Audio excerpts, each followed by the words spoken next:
Good morning, good afternoon, good evening, everybody. However you happen to be watching and or listening to this, I want to welcome you to the latest episode of the Gaming Circle podcast. The podcast where, as you can see, let's just say DLSS is not on today, so I will be off cam. But I am your host, Mr. K. Asante, TK Asante, and all the places we communicate. And I'm, of course, joined by the man, the myth, the legend, who also seems to be DLSS off today, Mr. Everborn Saga. Good morning, sir. How you doing? Hey man, give me a moment. I'm about to turn on all them fake frames that we've been using all these years and nobody had a problem with. But now, all of a sudden, okay, you know what? I'm not gonna do it. I won't do it. I won't shadow box. Yes. Good morning. Good morning. I hope you're doing well, man. We're gonna get into it. We have a concise. I need everybody right now to turn off FSR, and I need everybody to turn off DLAA, and don't use any sort of upscaling tech, because I got something news for you. That's all AI. But anyway, good morning. Damn. All right, he's on that kind of time this morning. All right, demon time. All right, here we go. This should be one of those shows. Needless to say, we're gonna have a shorter show for you this morning, folks, because we have some life things that we have to work on. So today's probably gonna be 2 hours max. I'm hoping. Right? We're gonna make sure. Let me tell them why. What happened is Lady Everborn scheduled a couples massage for us, which starts at 1 o'clock, and it's like 45 minutes away. So I did not want to cancel the show, but because of me, it's 2 hours. I'm about to get that salt scrub. And then the deep tissue couples massage. All right. Okay. I feel like there should be a TMI in there, but okay. All right. Hey, listen. I'm just trying to share with the people, you know. Okay, you share with the people. But okay, we're gonna. There's a lot to talk about, but we're gonna try to keep it all in a concise package. Obviously, we have, for those who know, and I see a lot of great folks who join us in our Discord. For those who know, since this whole DLSS conversation has come about, there's been a lot of deliberation in our Discord. So maybe there'll be some rehashing of that, but we'll see about getting to the meat and the potatoes of it all for you as quickly as we can. But we have about 2 hours. So first and foremost, let me thank everybody who has chosen to spend their Saturday morning with us, or afternoon, wherever you happen to be. If you happen to be on YouTube's, how about you hit that like button? Let folks know we're here. That all that stuff helps. Our numbers are looking up. A lot more people are watching. A lot more people are engaging. So we appreciate you if you're doing so. Maybe consider being a subscriber. We have a few subscribers that really help to defray the cost of doing this stuff. I'm still deciding on whether we're going to go straight to OBS, back to OBS, or we'll change the tools we use, because they're about to hit us with a huge bill for using the tool that we currently use. And I'm deciding whether I want to continue using that or not. But all these super chats and any of the support you guys provide us helps us to defray those costs. So thank you guys so much for consistently assisting us and keeping the show going. But let's just before we even get things kicked off here, I see some great individuals. Grumpy Shaman, one of the newer members of our Discord, who's been watching the show for some time. Thank you for being here, sir. I appreciate you. Neo Mental, the great Neo Mental, is in the chat.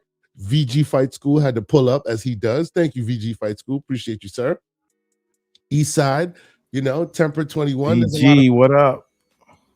Thank y'all so much for being here as you come. Now, I know we want to talk Crimson Desert. We will talk Crimson Desert, you and I, Everborn Saga. I think there should be a good, consistent, a good block. I even see Six Slayer here this morning. Good morning to Six Slayer. Yes, there are people in our Discord right now. You could go start some ish with it. They would appreciate that. Anyway, we want to talk Crimson Desert, but before we do that, wait a minute, K-San. Yes, sir. DLSS 5 on. Oh, look at him. All right. Today, I'll be the only one. So this will be our representation. I am DLSS off today. I will consistently be DLSS off. And you can stay on. That's great. Fantastic. Do I look yassified? You very yassified, sir. Okay. Very yassified. Good job. Okay. I like the glasses. Good job. Let's go. Anyway, see, Eastside knows what's going on. John is still in the Discord arguing. Anyway, I wouldn't have it any other way. Yeah. Oh yeah. Our Discord is always full of some amazing people doing doing the Lord's work, as they say. Anyway, so let's start with the games we've been playing.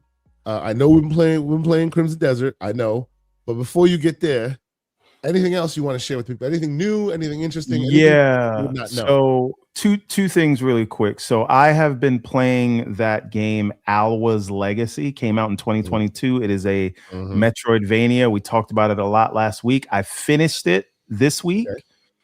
It was my palate cleanser from Resident Evil 9 to Crimson Desert, and I'm proud of myself. I was able to finish it in time. I think I did it in like somewhere between 15 and 20 hours. So it's not a super long game, but had a lot of fun with it. It's super cheap. You can get it for like $2. And then another $2 game. I want to shout out to Dr. Dry Rub, who always comes through with the deep cuts from Aniba. And you don't have to go to Aniba for this because they also lowered the price on Steam. But for like $2.24, you can get a game called Kaze. That is Kaze. Yeah. So if you could get a clip of it, this is an old school platformer. It is not a Metroidvania. It is level based. It has bonus levels. It's not like it's the wild masks, right? Yes. You play as a mascot. You can jump on enemies' heads. You can do this spin attack. There's timed bonus challenges. Very, very fun throwback. So like I recommend it. And again, almost Sonic-like in its execution. Well, let's relax. I would say it's more Bubsy-like in a good way. Okay. All right. Very nice. But yeah, I really like the throwback of it all. So you have that attack, but you can also jump on people's heads. You can glide. Interesting. And there's just a lot to it. So like the premise is, your brother got turned into that thing that you see there, and you're trying to turn him back. But when you get him, like when you get Diddy Kong, you get extra hearts so that you can get hit more. Like in the Donkey Kong of course. Tropical Freeze game. Yep. So yeah, like old school, like collect all the gems. Again, literally $2 right now on Steam. So I got it on Aniba, but it seemed, and this was just an interesting thing to talk about. Like, I think the developers may have seen like, okay, Aniba's selling it for this price, but when you go to one of those key stores, the games are usually already paid for, meaning they've sold a block of keys to the key site, and then people buy from the key site. So that those sales are already realized. And so shout out to Stilo. And so they probably said, hey, people are going to buy from Aniba.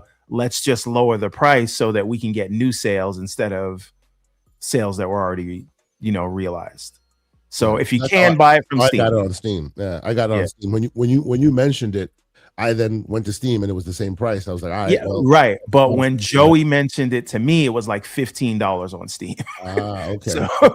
So I got it from Aniba, but then, like I said, it seems like they matched the Aniba price. Sure. But again, if you want an old school platformer, not a Metroidvania, level-based mascot, old school jump on the heads of the enemies, this is your bet, and you cannot go wrong for $2. Very cool, sir. Very cool. This is a good shout out. This is called Kaze, Kaze, and the Wild Masks. So check that out. That is awesome. I will continue that energy and also offer up a very interesting 2D style game that I also shared with you. That game again, once again, it was called Kaze, Kaze, and the Wild Masks. So on that note, I will share a tip, and I will also share some this game and how it came about. Okay, so I've had this game in my library for a very long time, since 2020 at least. The game itself is called Sundered, Sundered. I actually asked Mr. Everborn Saga to play it because honestly, it is like right up his alley. Right up his alley. I'll show you the gameplay here. It's been in my library for a very long time because back some years ago, back when we used to get bundles and stuff from itch.io, they did one of these bundles where they used the proceeds to fund some kind of organization or whatever. And at the time, like, it was a big thing. I think it's one of the biggest bundles they were ever able to sell. And because of that, there was a bundle that people received that had like over 200-300 games in it, and some of them were great games, bad games, assets, just a bunch of stuff, as you can get from itch.io. So it's been sitting in my library for God knows how long at this point. And something told me, you know what, let me just give it a shot and see what I can find in there. What I did, for all of those who don't want to hear it, close your ears because you'll be upset here. I basically put the name of the bundle in a GPT style AI, and I said, hey, this is a bundle that I own. What are the top 10 games that everyone loves from this bundle? And one of the top 10 was Sundered. And I've had this in my library for that long. And shortly after I started playing it, I was like, two things. One, why did it take me so long to get this game, to give this game a chance? Because it's been amazing since God knows how long that it's been in my library. And two, does Everborn Saga know this? I started talking to Everborn Saga about it, only to find that it was in his wish list already. So, so there you go. This is what Sundered looks like. It's a palate cleanser that I have not beaten or really like gotten too far in just yet, but it is difficult and very cool at the same time. Like, it will kick your butt, but every time it does, you'll know it's your fault and you will not blame anyone but you, because you're very much capable of taking all of this out. They just throw so much at you. And the premise of the game is that you basically start off as like a tool of some god or some deity, and he's talking you through basically understanding his power. He is giving you a piece of his power. And as you go through, you're meeting more deities who give you more pieces of power. And it's odd because it seems to traverse between like almost deity-like fantasy, but then you're also in a facility that's like a lab that's very technology based. So I'm not sure if those are deities or if those are AIs. I have no idea. We'll get there, right? It's kind of unclear to me just yet, but it is very beautifully animated. It is very difficult. This is early on in the game. You're basically going through the world trying to find the generator to turn the facility on. And of course, as you see all those dark spots, when you turn them on, now everybody's coming after you. There's like security drones everywhere. And oh, by the way, the facility also has a bunch of traps that start like turning energy flares everywhere and basically aiming for your death. It becomes wild and scary and drones and robots, but it's very, very, very cool. And it's a Metroidvania, right? You go back and forth, but it's called Sundered. Everborn Saga, I need you to play this. I think you will really, really appreciate like the difficulty spikes and the traversal mechanics and just the whole Metroidvania of it all. It is excellent. It's been in my library for God knows how long. And it too was like $2. So as soon as you told me to check out Kaz, I was looking at Kaz. I was checking that out. And then I saw this one as well, which I purchased for you. And it was also like $2. So if you have a chance to and you haven't checked it out, if you are not if you haven't seen it on a bundle or something, you can buy this for like $2. You were saying, sir? And unlike when you tried to gift me GTA 5, I accepted. Just putting that out there. You know, like seriously, who doesn't want GTA 5? Who doesn't want that? The man hosts a podcast where we drink deep of interesting games that we've played and games that have made gaming great. This man has not played what I would consider the catcher in the rye of gaming, GTA 5 rather. And I'm trying to help him correct that. And he goes, nah, I'm not going to do it. Come on, man. That's ridiculous. What are we doing right now? Anyway. I just don't care. I'm sorry. I'm not,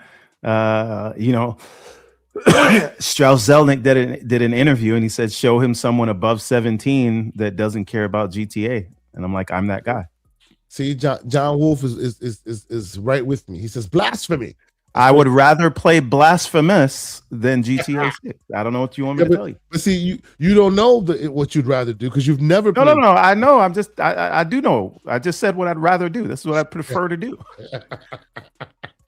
Damn, man. Anyway, I hope you try this game, bro. It's really, really good. It's really good. And it was in your wish list. So you at some point agreed with me and put it in your wish list. So there you go. It's called Sundered. I think more people should try it. This is what I'm varying between Sundered and of course the next game that we're gonna universally talk about here on the show. So Sundered is the game. I think it too is like $2 and change, not much more, but it is very, very awesome. The art style is great. It doesn't just start off all dark and dreary.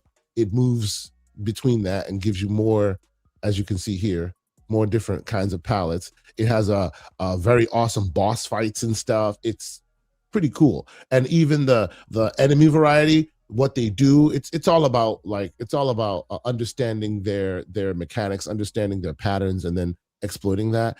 But the pattern creation, the different enemy variations and how they attack and what they do, super unique, super unique, right? The world's so colorful and it's excellent. It's excellent. Sundered.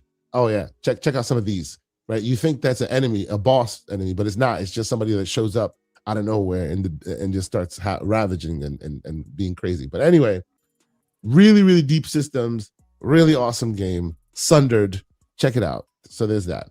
Everborn Saga, hit me with any other games you've been playing, or let's move to the game of games. Just the one that we so you kick us off. Everybody's playing.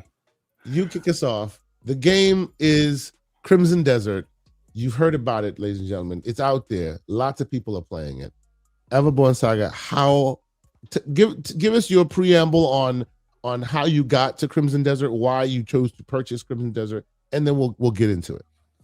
Okay, so if you've been watching GCP for a while, you will notice that I was in full-on glaze mode for the Game of Thrones MMO game. Yeah. And it was very good. It was well voice acted. It had a strong story that took place within the lore of Game of Thrones without changing any canon. And it also used the likenesses of the people from the TV show. So all of that was great, but it was one of those games that was designed to run on everything, including mobile. And because of that, the game had some shortcomings, right? And in playing that game, you could see the potential, but you could also see the constraints. And Crimson Desert, to me, from the trailers, appeared to be everything that I wanted from a gameplay standpoint from the Game of Thrones game. So that's how I first got into being interested in this thing. Then it comes out, Pearl Abyss is making this thing. They make an MMO called Black Desert. And then there was news that, hey, Sony wanted this as a console exclusive, and Pearl Abyss said, get the F out of my face. So I was already intrigued when that news came out. So now we start seeing more and more of the game, and it just looks unrealistic. Unlike Unreal, it's doing a lot. It's fully open world, and actually, sexy man eyes. Well, he likes to give you. Have you seen that? Have you done that? I have not done that. Did you know this game has a first-person mode? By the way, yeah, this was just telling you. If you hit the select button 3 times, the third time he looks at you with his longing eyes. The fourth time it turns into first-person mode. The whole game. But yeah. So all of that, and then when we went to PAX, we got to have a talk with Will Powers. I think he handles the comms for this game. And ever since then, everything they've showed from this game has just taken everything up a notch. So, I could not have gone into this game with more like expectations, right? More excitement, right? I was very excited to play this game. So I am about 6 hours into the game now. And I was very interested to see what the critics thought of it, right? And as we see, there's been this kind of a mixed bag of we'll get into the people critics. love it, some people hate it, there. right? We'll get there. But in my experience, right? You do have this amazing sense of exploration. The combat is very arcadey, like unlike The Witcher, which is a lot more methodical, right? There's a lot of combo systems. There's a lot of new things you can learn, and I love all of that. I love that you can just look in any direction and then go get into trouble. But if I do have a complaint about this game, it is the controls. Now, these are the bane of my existence, these controls. And I really feel like it's a missed opportunity that they don't allow. You can remap the mouse and keyboard controls. You cannot remap your controller in this, right? And we can get into why that might be and how many different things it's asking of you. But the controls seem very obtuse, and I'm never really sure like what I'm doing. And I understand the game tries not to hold your hand, but it also does give you a marker, at least in the beginning, and tells you which way to go, right?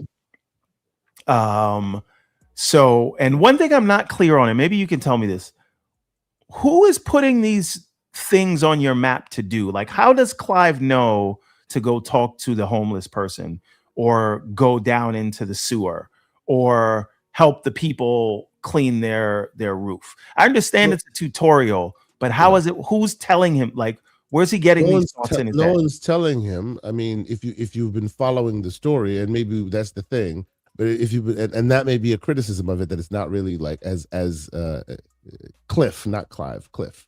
He said Clive. Wait a minute. Hold on. Sorry. I'm sorry. Alex F10 said there's a controller remap on Nexus mods already. There you go. There's always that. Okay. But guess what I'm doing tonight? That's a different conversation. But anyway, if you've been following it, the journal basically gives you that, right? The idea is you walk around, you talk to people, right? You're talking to a bunch of people, and as you're talking to people, you're gaining knowledge. There's a lot of that in this game, gaining knowledge, right? And then that turns into, oh, okay, I need to do this next thing. And then as long as you in your journal, as long as that's checked off, which it does automatically, you can go into the journal and switch it. Then that's your next point of your next direct place you should be, right? So to your point about them not holding your hand, I set that. I had that in my head because I've also had experience with Pearl of Abyss as well. I had the idea or thoughts that they would really like just set you into the wilderness and just figure it out. But there are some hand holding. There is some hand holding here, right? You always have a relative barometer of where I need to be, right? There's a lot of stuff that I wasn't expecting, because that's the thing that had been beaten into my head. And even knowing the historical reference point that is Pearl of Abyss, like, they have not been one to hold your hand. This is as much hand-holdy as I think they've ever been. So, fun fact, like, since the game was so new, I didn't expect to find too much on YouTube about it. Yeah. But because again, and some of the other things, and I wonder if it's because of a localization issue where they're telling you to do something, but it's like not intuitive at all. So there's one thing, like, nobody needs and by the way, I'm sorry, let me jump through this because I don't want to present any spoilers. This is a game that you don't want spoilers on. This has some spoilers in it. I will skip forward. I don't know. I disagree. That's the opening of the game. Like, yeah, but still. But anyway, sure. But so I don't need like Atreus like telling me like to look up and climb up a ladder for a puzzle, right? But the obtuseness of some of the controls and what they're asking you to and what they're telling you to do is beyond the point of figuring it out and having a eureka moment to that was stupid, right? So can I give you a dissenting opinion? Because yeah. I think people will think that that's just the way it is, and I need to give the people a dissenting opinion here. Okay. You guys have heard me talk about how that would potentially be the problem, the controls, right? And I said this even in the Discord multiple times, and it's turning out to be like somewhat what is the problem.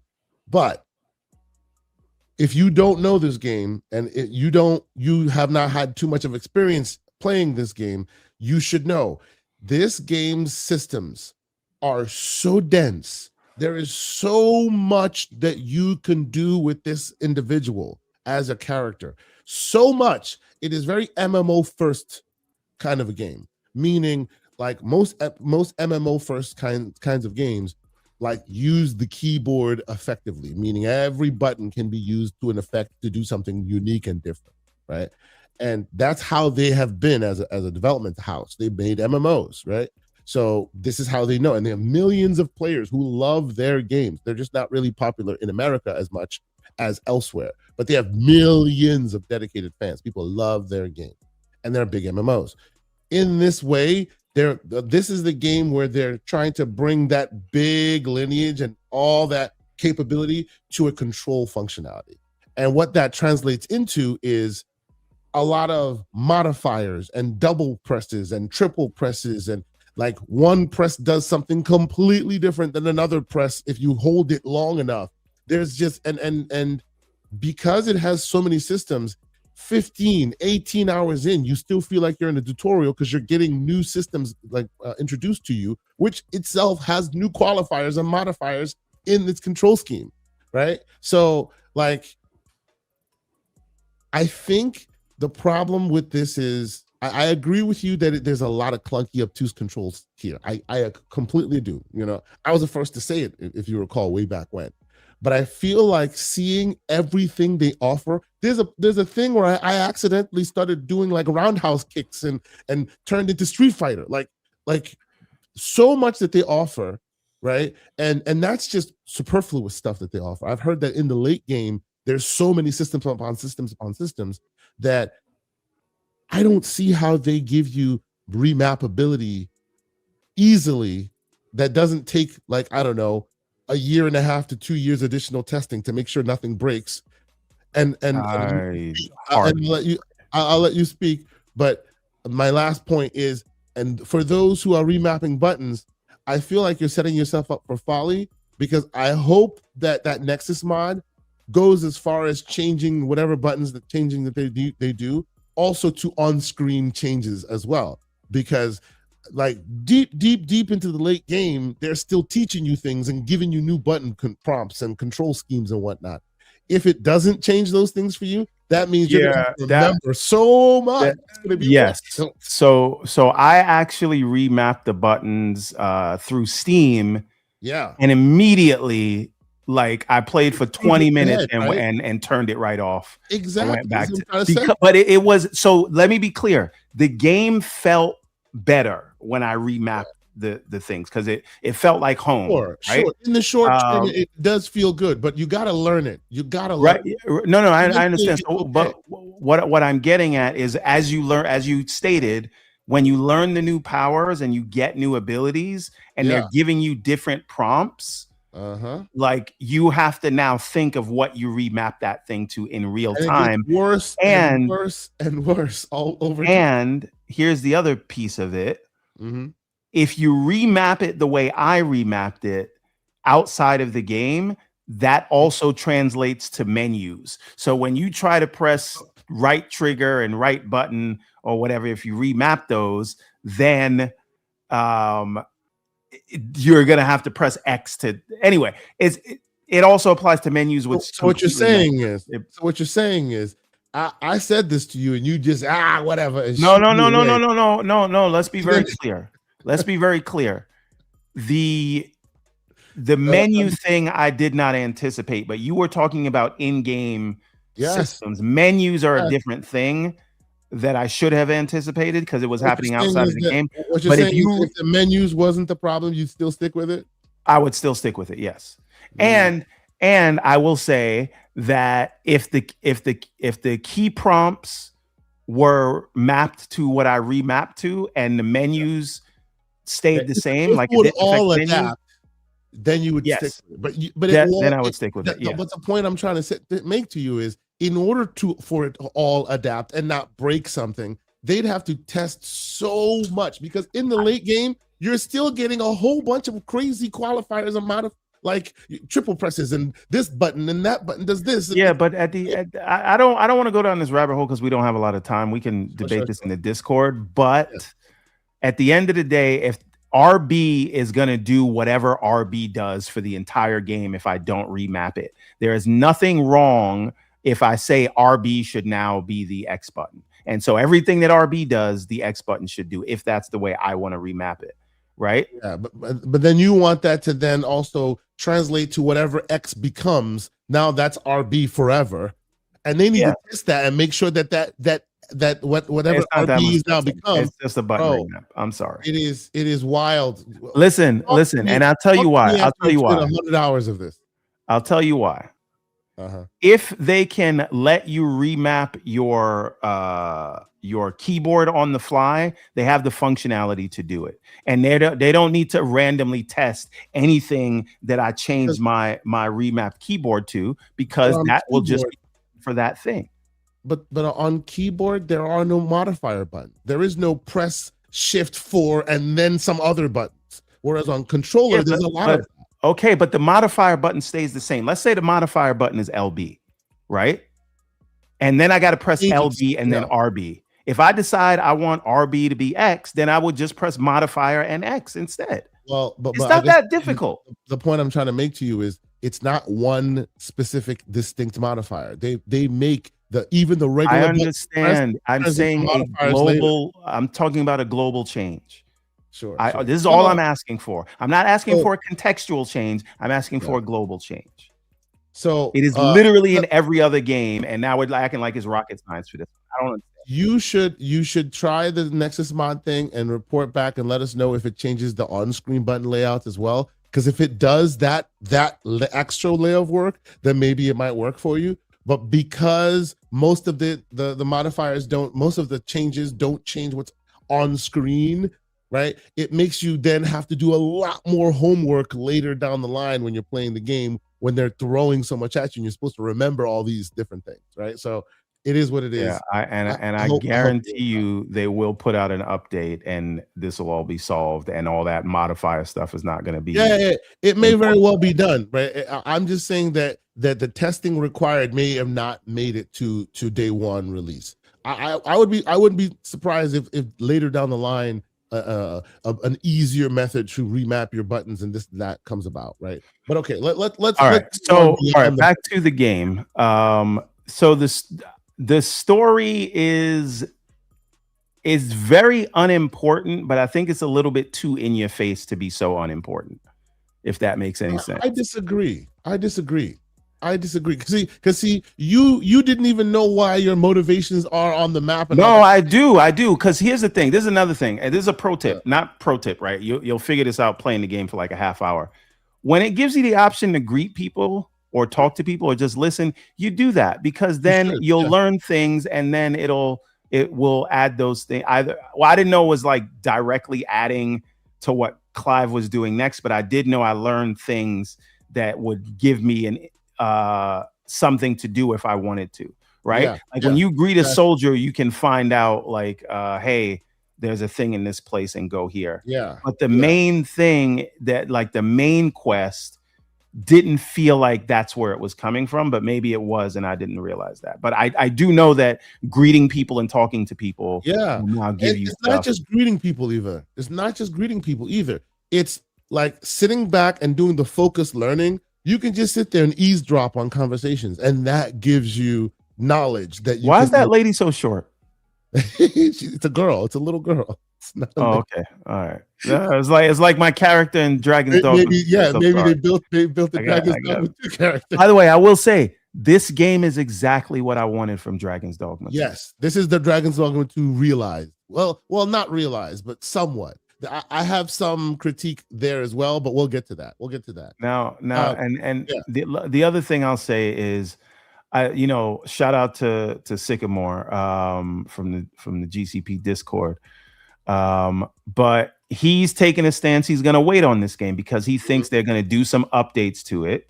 And let's not pretend this game is perfect right now. And let's not pretend these kind of games don't get updates. So this is what I'm giving is my feedback on something that I'm very, okay. That is wild. But this is a game that I like. Obviously I bought it. I was excited about it. I'm still excited about it. But I do think it will benefit from a few updates. And if you wait to get into it, this game is probably the worst it will ever be right now. Yep. So I think it will, as we've seen a bunch of updates coming from Starfield, and we've seen, any of these games come out and they get these big updates, they get these quality of life updates, and these little annoyances that we're complaining about, even the onboarding, I guarantee you that gets updated. Right. So I like Sycamore might be on to something when he says, I'm going to play Death Stranding 2 first. Well, he's not even saying he'll play this first. He says he's not playing this at all. No, he didn't say that. He said when updates come out. Oh, he did. Okay. Because as recently as yesterday, he was like, nope, to the point where because we were trying to gift it to him to play it right now. He goes, well, then maybe later. Yeah, but this is what I'm saying. That this means if somebody buys it for him, that means they're going to expect him to play it right now. And he's saying no, he'll play it later after the updates. And I can absolutely empathize with that. So let's get back to the story stuff, right? I disagree that it's superfluous. I disagree that it's in your face. Like, it's not particularly fantastic. Like, it's not Shakespeare by any means, but it's not also trash either, right? Like, there's a premise, there's a reason why you're there. There's, you're going through the motions, but this is very much like, you can tell that this is an adventure first kind of a game, right? And I know there's going to be some comparisons done here, and I want us to do some comparisons here because you can see a lot of those comparison points, I think, right? But the one thing that we were talking about in the Discord is like Elden Ring, you're not in Elden Ring to get the amazing guided story, right? You're not there for that, right? It takes a backseat to all the other aspects that seemingly are more important or more special, keeping you there. Not necessarily who you are and what you're doing there and that story beats. That's not why you're in Elden Ring, right? This too, I don't think that the story is the focal point of you wanting to play it. But I will say, like, people cut Elden Ring slack for having an obtuse story, people need to cut slack for this story as well. Well, it's a far better delivery. Let me land the plane here. It's a far better delivered story in this than in Elden Ring. And no one gave Elden Ring smoke. But see, well, a lot of people did. I tried myself, to. No one was listening to including myself in the early days until I became a stan. But the story is far more cromulent. It's far more gives you like the understanding. It's just not particularly, oh my God, like breakthrough story delivery, right? It's just boilerplate stuff. Well, but again, this is why I say it is more in your face, right? And I'm saying for something that is so like deliberate in its plot, it is very forgettable as a plot, right? It's not. It is not. It is there to give you a purpose to do something, but it is not like I don't know that anybody says they care about Clive's plight. They care about having fun in this world. Right. I mean, that can be fine. I don't know about caring about his plight and light spoilers here. And I'll say this vaguely, but there's a meta narrative building here. There's something going on that we don't know what's happening. And you're between multiple worlds, I'll put it, right? For those, and let's add some layers to this to make the conversation more interesting, but also to make it a bit more vague because I don't want to do spoilers. There's a lot of likes in this game. It's cribbing from other games and other stories. Hey, I'm sorry. See, Dorian Gray. I'm gonna take the receipts when GTA comes out because Rockstar. Here's the thing. Remember, you're talking to me, who does not and care who does for not or play play GTA. GTA. Like Yes, I let's move stand on. on business. Let's move on. Well, but he's not just talking about you, right? There are a I lot of people understand. I understand. But in case he was, I needed to clarify. But So again, about the delivery method here, right? About all of this, right? I genuinely think there's more going on here. And you're being introduced to characters and situations, and it's not just as simple as sword and board and we're moving on. There's other things happening here, and I like it, and I want to know where it goes. I feel like it's very almost Assassin's Creed in that way. There's some Assassin's Creedness, and we'll get into that. But I still, even with Assassin's Creed, I do feel like there's a little bit more focus in what they're trying to do narratively, and this feels kind of unfocused. And again, that's fine. That's not what, like, as I said in the Discord, I do not play Zelda or Elden Ring for the story, right? But what I will say about those is that when you play a Legend of Zelda or an Elden Ring, even though it's not there, it feels like there's so much going on under the surface. Here, the story feels very surface level, if that makes any sense. So I completely disagree with you, like completely. With Zelda, okay, but Elden Ring's story was like its execution of story was expletive. I won't use it this morning. It was and no, I did not become Elden Lord. I eventually fell off, but I was deep, and I beat many and you will eventually fall off of this. I beat many a hardcore boss to prove that me not finishing it was more a choice than it was like, oh, get good. I beat mad if you say so. That's neither here nor there. In the end is no. That's neither here nor there. But anyway, I don't know if I believe you. Let's stay on top. Was trash. Come on, it was ridiculous. It was like, and those, I know people who spent 300 hours in that world, and they could not tell you a damn thing about why they're there, what they're doing, what any of it means, right? Like in Elden Ring, you spent time just trying to figure out what to do with the damn finger. Like, come on, right? And no one is saying that because of that aspect of it, the game is bad. No one is saying that.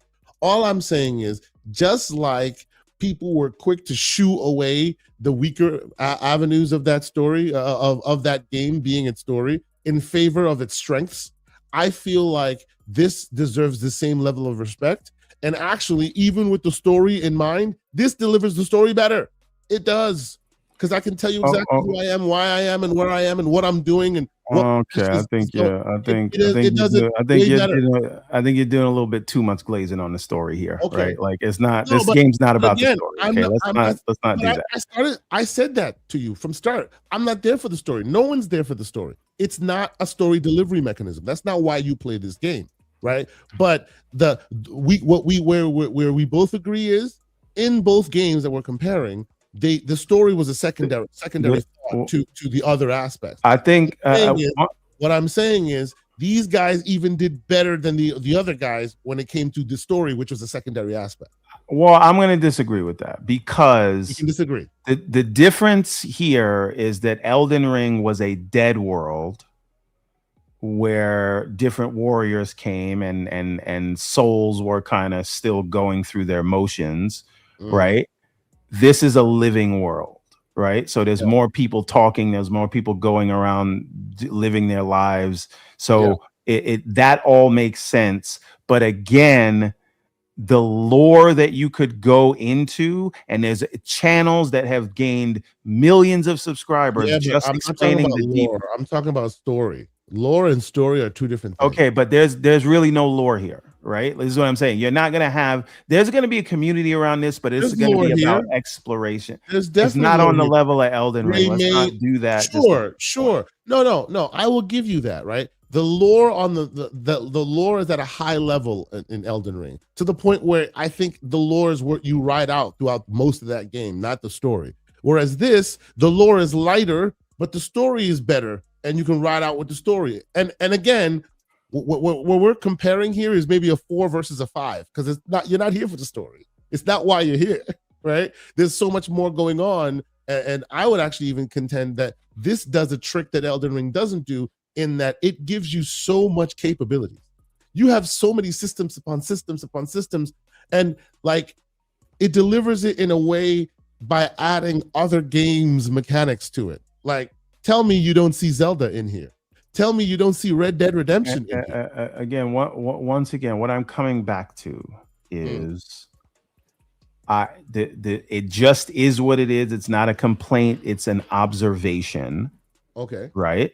Which is, when you play a Zelda, there's a sense of wonder and nostalgia. And it does feel like, even though nobody plays Zelda for story, the way Breath of the Wild and Tears of the Kingdom are put together, even though it's not there, it's not in the text, it feels like there's something deeper going on. And a lot of that is informed by your history playing Zelda games and feeling like and again, remember, I was not arguing with you on Zelda. I said Elden Ring. Sure, but even on Zelda, even on Elden Ring. Even with Elden Ring, it feels like there's and again, if you partook in any of the explainers of the lore and what is going on, yes, right, and what is going on, I think that is deeper than what is on offer here, and that is okay. Because we're talking about 3 games that are based on exploration, where the story is not the main focus. It just feels like those the lore for those worlds, that there's something deeper going on with those. And I don't think that's a controversial thing to say, and that's okay. No, I'm not saying it's controversial. I'm just saying I see people using these weaker aspects to tar it, when Elden Ring got that shoved away because other aspects were so much greater. I think other aspects of this game are so much greater, but people are still getting bogged down in that story delivery. Like this, that's what's driving me a little bit. Like, come on. Okay. How many hours do you have in this game? 18 and a half. 18 and a half. This game is a very love it or hate it thing. It seems like the scores are mixed. I think it's at like a 77. And we'll talk about the media aspects of it in the news section. We're right now just talking about how it's well, what I'm getting at is that this is gonna click with some people and it's not going to click with others, right? Sure. And so let's have this quick exercise. Maybe this will help, right? Because I know people are deliberating in the chat about whether it's for you or not. Right. Let's do some comparisons, light, airy comparisons, because I think you'll understand what I'm going with this. And if you like those, this might be for you, or if you don't like those, it might not be for you. I say this has some Skyrim aspects to it. I say it has some light Elden Ring aspects to it, discovery and the like. Obviously, we've made the Zelda comparison. I would even say it has I spent many almost 150, 200 hours in Assassin's Creed Odyssey. This has a lot of Assassin's Creed Odyssey. Now, let me ask you a question. Do you feel like the story is as focused as Assassin's Creed Odyssey? Again, I spent almost 200 hours in that, and I'm only 18 hours here, so my thoughts will change. Yeah, but you remember what the opening was like? Oh yeah, of course. There are some parts where they are similarly focused, and since this does so much more than that does, Assassin's Creed Odyssey does, I want to see how it lands the plane before I fully make a determination there. Like, definitely there are parts where Assassin's Creed is doing more as far as narratively, but again, I am okay with the idea that I'm not here for the narrative, right? And Assassin's Creed Odyssey had a strong narrative. It had a strong narrative. And I actually would say that the weaker aspects of Assassin's Creed Odyssey was a bit more filler, right? Like of the gameplay and the do was a lot more filler, and I wanted to get more closer to, hey, what happens next? What happens next? What happens next? And they padded it for like hundreds of hours, right? I actually like this stuff that I'm doing in this game, and the story is, when it comes, it's cool, but when it doesn't, I'm still okay just adventuring, right? So it's just a different aspect for me. I mean, so for me, I guess what I'm getting at is, for better or worse, I don't care about any of these characters. Now, maybe something will happen. Maybe something will happen in, because you've played this game 3 times as long as me.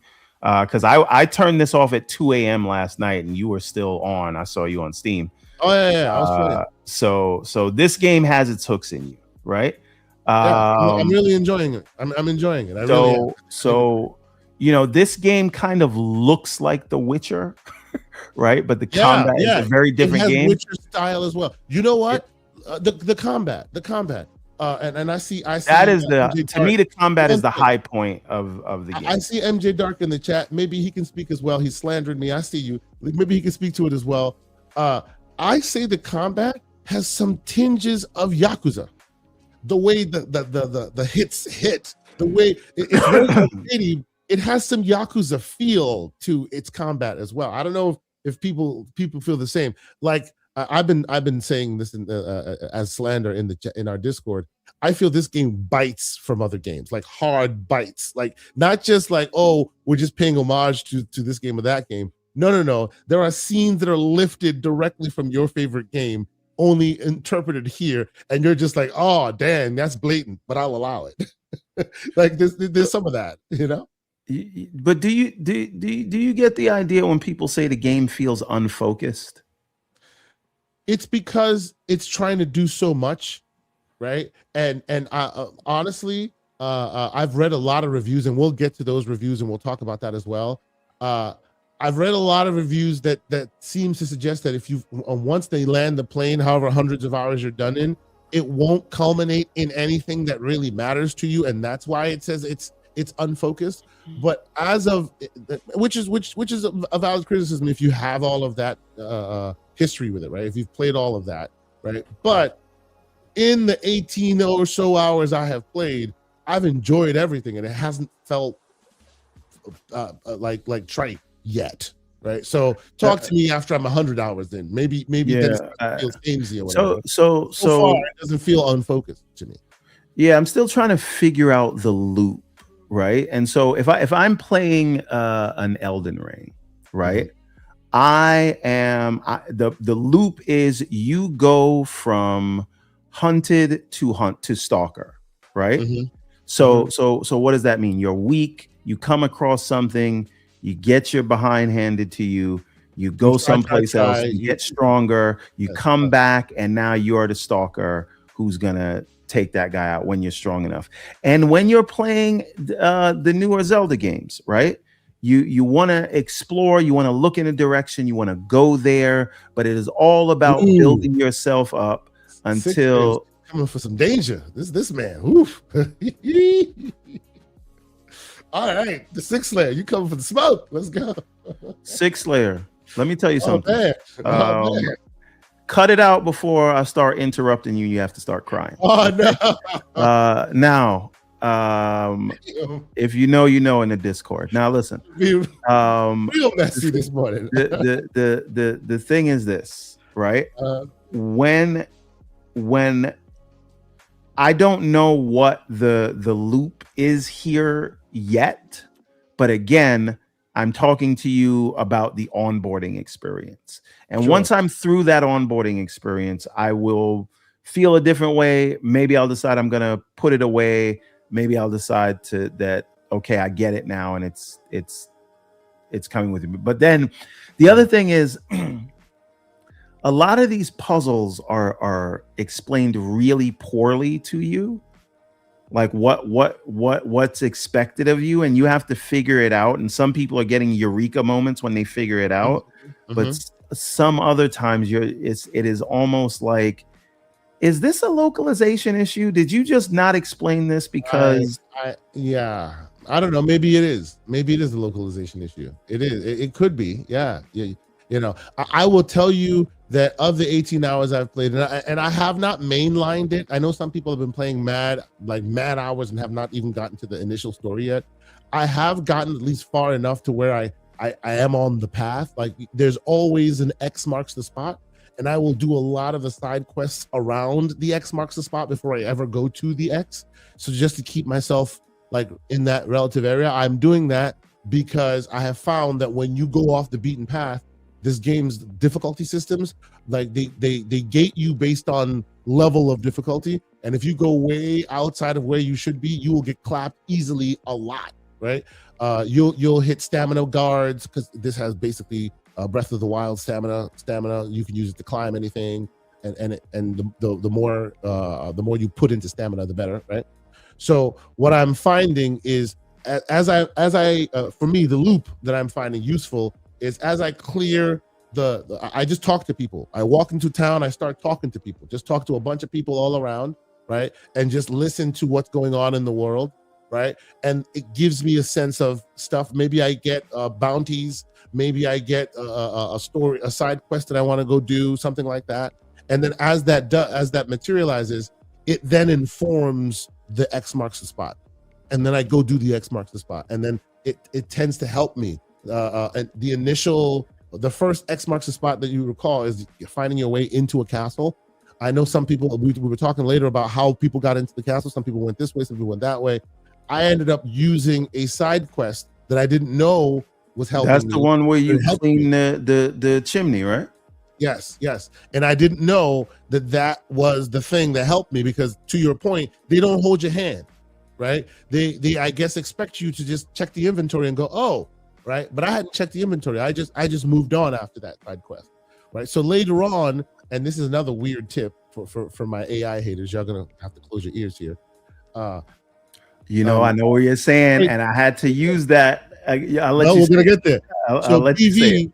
So when we started this, when we were talking about this thing for some time ago, right? We were talking about the Xbox Ally and all that. One of the interesting features of the Xbox Ally, your Asus Ally, was that it had a quick button to Copilot, right? And everybody was like, anybody want to use that? What are we talking about? Blah, blah, blah, blah, blah. Fine, right? Absolutely. At the time when all that was happening, and even for a while, it only materialized and was only useful in your game if you were playing it from the Xbox store. So if you went and bought it from the Windows store, then it detects the game and it will be unusually helpful. Like, bro, it was very helpful. The Outer Worlds 2, I used it. Yo, you need this, you need to go here, and it knew exactly where I was. I didn't have to screenshot nothing. It was actually very useful. But it was only useful on Windows store games, right? This time, I'm playing this on Steam, right? And we'll get into the aspects of why people on Xbox are unhappy playing this as well, because there's a little bit of that. But and here's the dude on the chimney, by the way. Needless to say, I do this side quest. I go to the castle. They say you can't get in, blah, blah, blah, blah reasons. I'll let y'all figure this out. I hit the button because BV had said, hey, man, they've actually added more interesting features to Copilot. You should try it. And of course, everybody in the Discord went, anybody want to use that? As usual, right? So I'm like, hey, BV said it. I pop up the game bar, turn on Copilot and say, hey, right on my screen. I didn't say any question. All I prompt is, how do I get in the castle? And it says, well, you should have done this thing and you should have gotten that thing. And because of that, you can just use that to get it. And I'm like, oh my God. Like, and it knew exactly where I was, exactly how to get it. And as soon as it told me, I looked at my inventory. I was like, oh my God, it was right there. So here's how I used it, right? So I do this quest cleaning the chimney because it just told me to go there, not Copilot, but the game itself. It says help the people. I followed the waypoint, went there, figured it out, helped them. Then it told me to look at the key. Then I saw that they gave me an outfit and I just put it on. Right. Oh, you just put it on. Okay. Yeah. And then so I go to the castle, I get in, but it's telling me to find the alchemist place. And I'm looking at all the doors and I can't find it. And I don't want to go to YouTube. And I remember I heard BV say that. So I was like, let me give this a try. Yeah. And all I said was, what do I do next? That's it. I didn't say, how do I find the alchemist? I didn't say any of that. I said, what do I do now? It says, it looks like you're here in the castle. You have to go up to the second floor and then look at whatever. I'm not going to say what door in case people want to find it themselves. But it literally gave me point by point where to what go. You needed. Exactly. And all I said was, what do I do now? Yep. It's kind of cool. I guess what we're saying here, ladies and gentlemen, we hear Copilot is coming to Xbox, like the console. If y'all are console players, I suggest you try it. It's freaking cool. Like it is replacing the strategy guides. Like now it is replacing a lot of that. But again, what with all the sort of obtuse like mechanics, right? Mm-hmm. There's a scene later on where they give you a new power, which is the force punch. Mm-hmm. Yeah. And you get that, and then they tell you, all right, you have to power up this thing. So there's like this floating electrical thing, and you have to put it on the wall. Mm-hmm. And it has to be the right kind. Mm-hmm. And then you have to punch it into the wall. Right? Yeah. None of this is intuitive because it just says like move the block or something that doesn't, do anything. So I moved the block. It's not there. I picked up all the things, pulled them out to the point where they wouldn't go back in, and I had to leave the game and come back in so it could reload and everything would be back in the same place.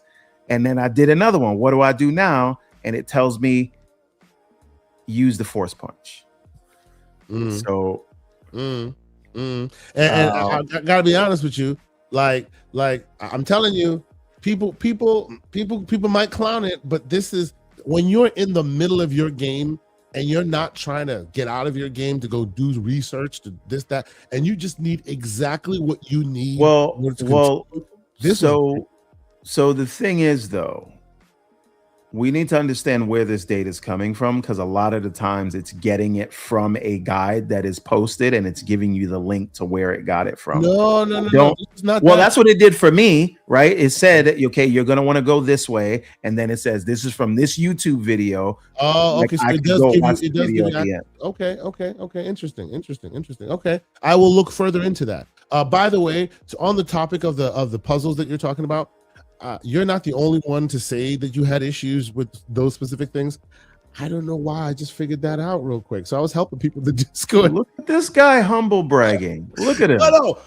Look. There are places where look. There's a part where there's, I'll just say lightsaber, and you might understand what I'm talking. That part, I was confused as heck for some reason. I don't think I'm that far yet. Okay. I am. She's in the chat being very mouthy. Listen. I read what Cole said. I'm at the part where I have the gliding feature now. So I did the big Tears of the Kingdom style bridge where you build the bridge and then you jump down from it or whatever. Yeah. And I don't know what they're asking me to do. Oh, I need to go liberate some village from some bandits or something. So now that I'm back down. But I met someone who wanted to fight me because they heard I was with the Gray Mains. Yes. So exactly. I had to give him the business. Last night. I did that. Right. And then some rich guy came up to me and was like, listen, if you want an audience with this guy who probably knows about where the Gray Mains are, help me out with this thing. So now I got to go help him out and deal with these bandits. Yeah. That's where I am. Lucius in the chat. I got to ask you, sir, and I need some. No.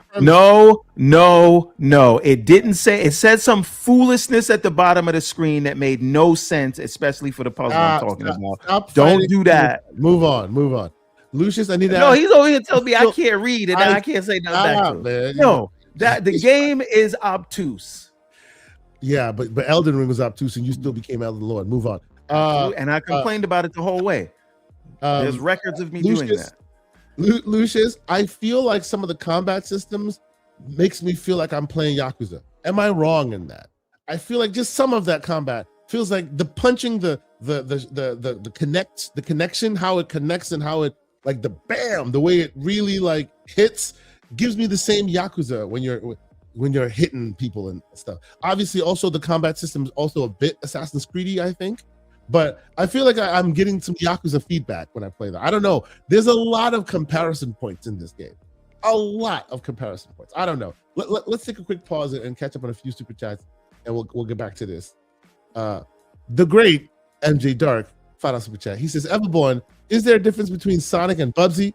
They're both terrible mascots. Imagine having to go offline to play Crimson Desert, not on Steam. By the way, thank you. Shout out to the man MJ Dark for that.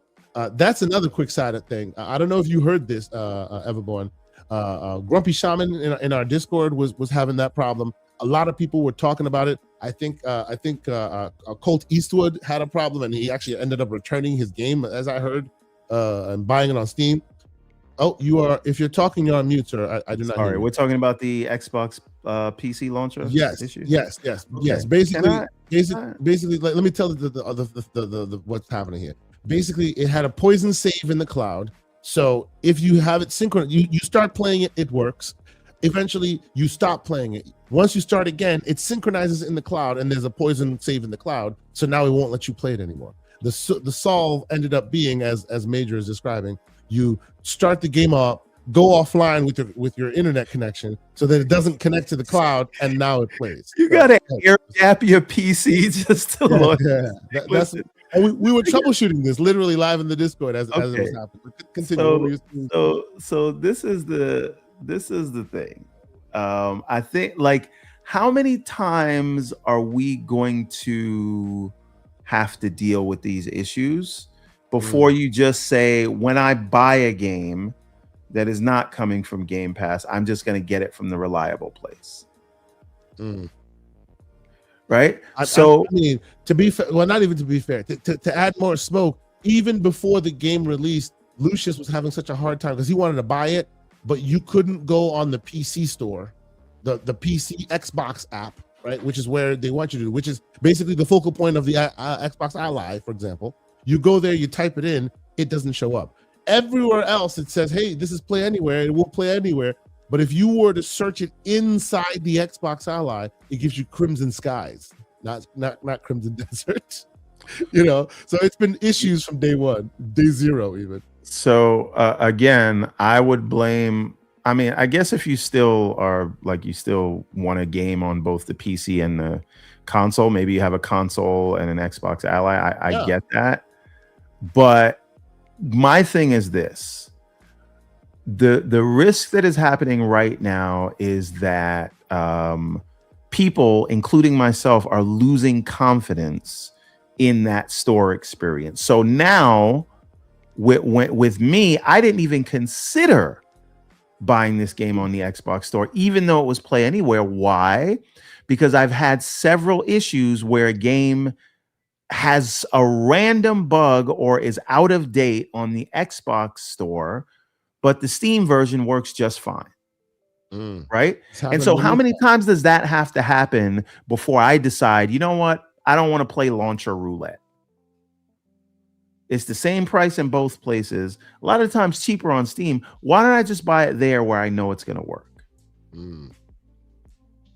And so, this is a huge game. You would think they'd have everything ready on at launch for this hotly anticipated Wade Johnson is game. on your neck, sir. He calls cap. I mean, he can call whatever he want, right? Tell that to Colt Eastwood. Now, I didn't have to deal with those problems. You know why? Because I bought it in the place where it worked. Oh my God. The great J Mac, 26-month member. Shout out to you, good sir. I hope I see you this June, man. You got to pull up. We're gonna be here in June in LA. He lives in Cali. I hope to see you, good sir. He says, I watched a friend of mine stream of this Crimson Desert, and the combat reminded me of an advanced version of Rise, Son of Rome, #Graybeards. I think it's more complicated than Rise, Son of Rome.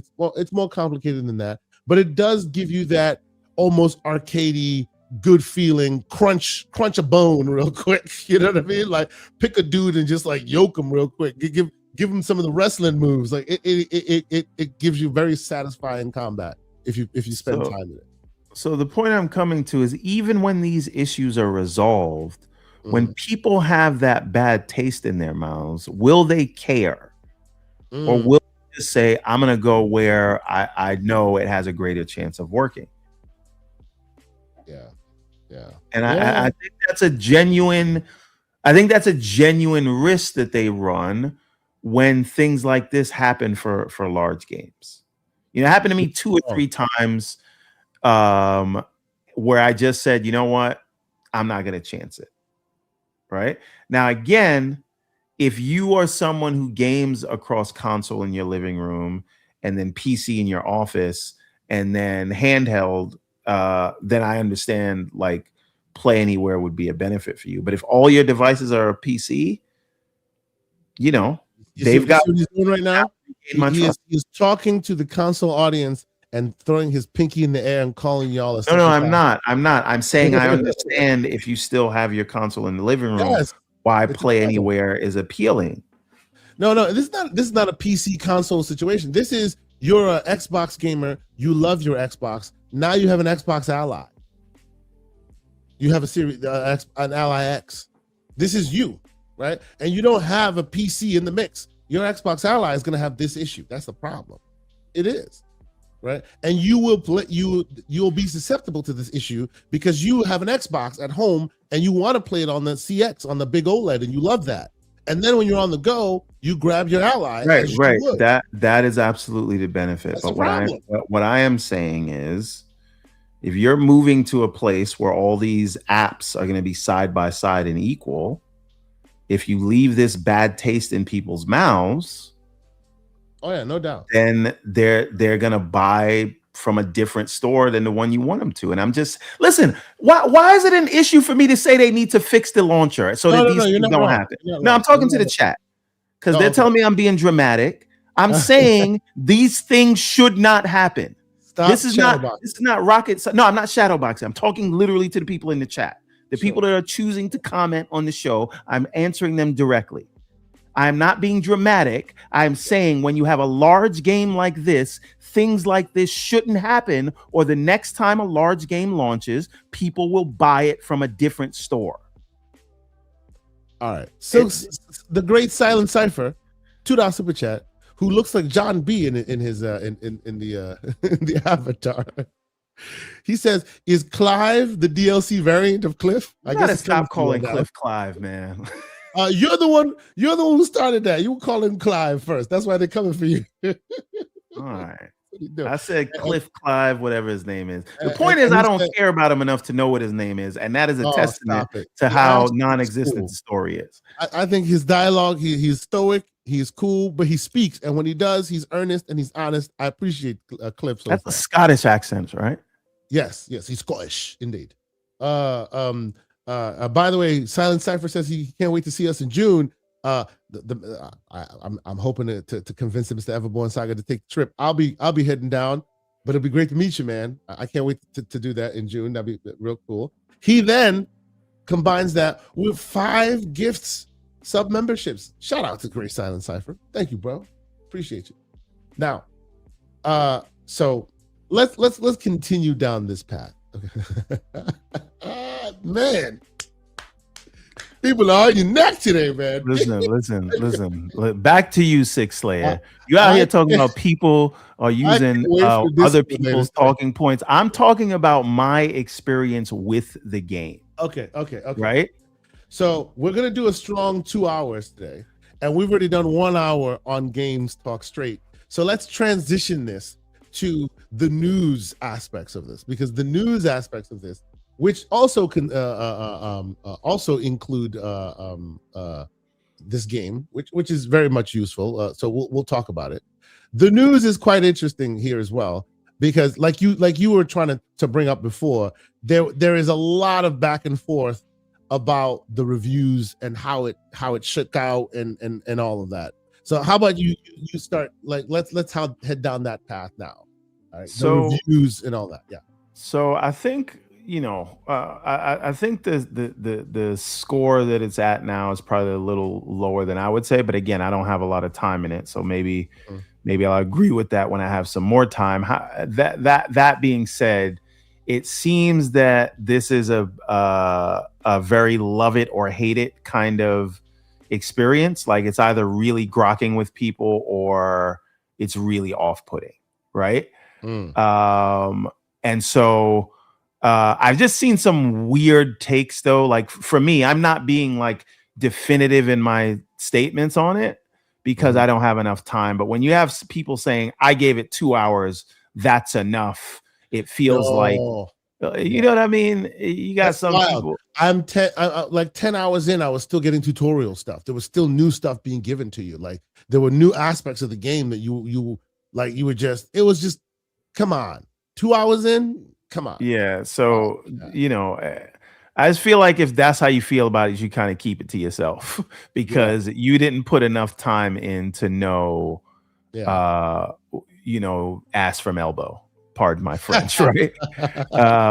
So good statement. I can only give you what I'm feeling right now, the areas that are either annoying or feel like they need improvement. But this is the Metacritic for it, right? So by and large, a lot of positive reviews, as you can see. Look, I'll skim through it. A lot of positive reviews, a lot of very, very positive reviews. Okay, now it's at 78 right now. Let me show you why it's getting hit, right? Because there are a few that are heavy hitters that I would say like bring this score down. Game Informer, GameSpot, Insider Gaming, Screen Rant, the Gamer.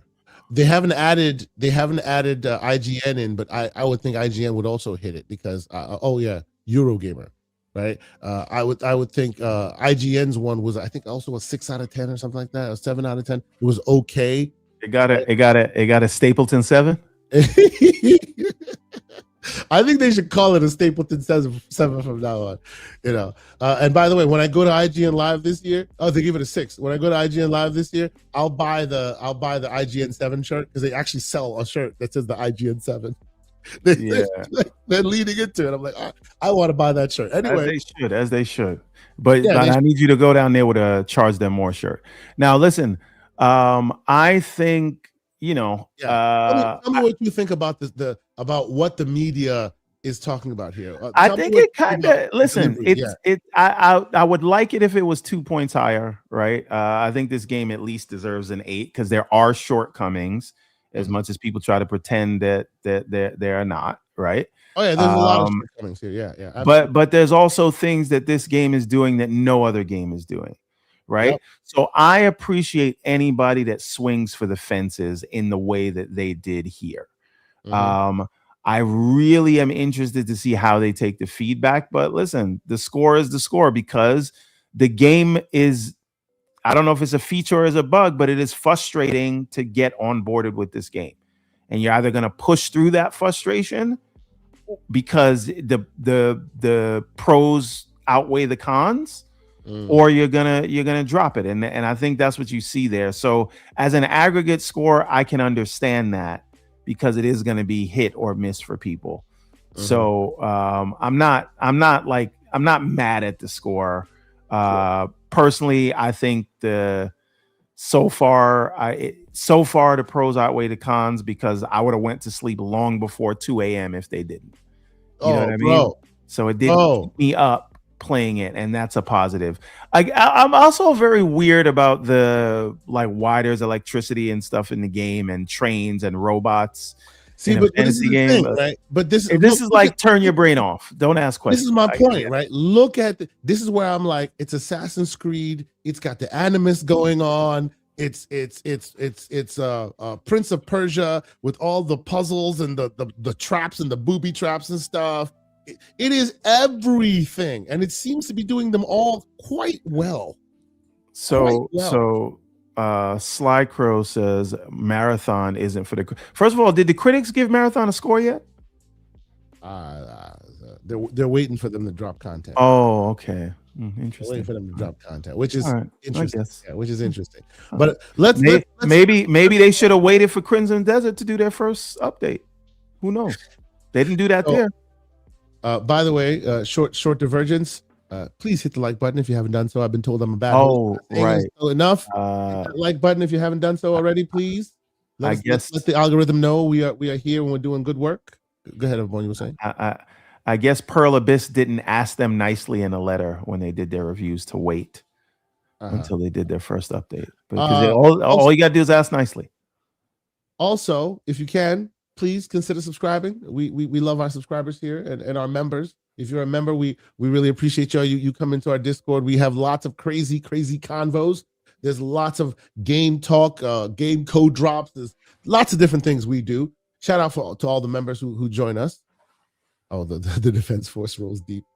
man, the slander is hard on this on these. Oh, wait a minute. We have a score. Where is this? Where's this? Marathon is a 79 on Metacritic, so technically better than Crimson Desert.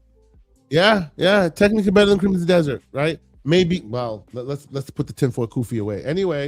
Anyway, so let's pivot a little bit from our main aspect, but we're not leaving Crimson Desert yet, because we're going to use that to dovetail us into the other main conversation we're having, which is that in addition to all of the tea and all the good and the bad and the blah blah blah that's being talked about Crimson Desert, the latest one is that gamers have found AI generated art in Crimson Desert. Dun dun dun.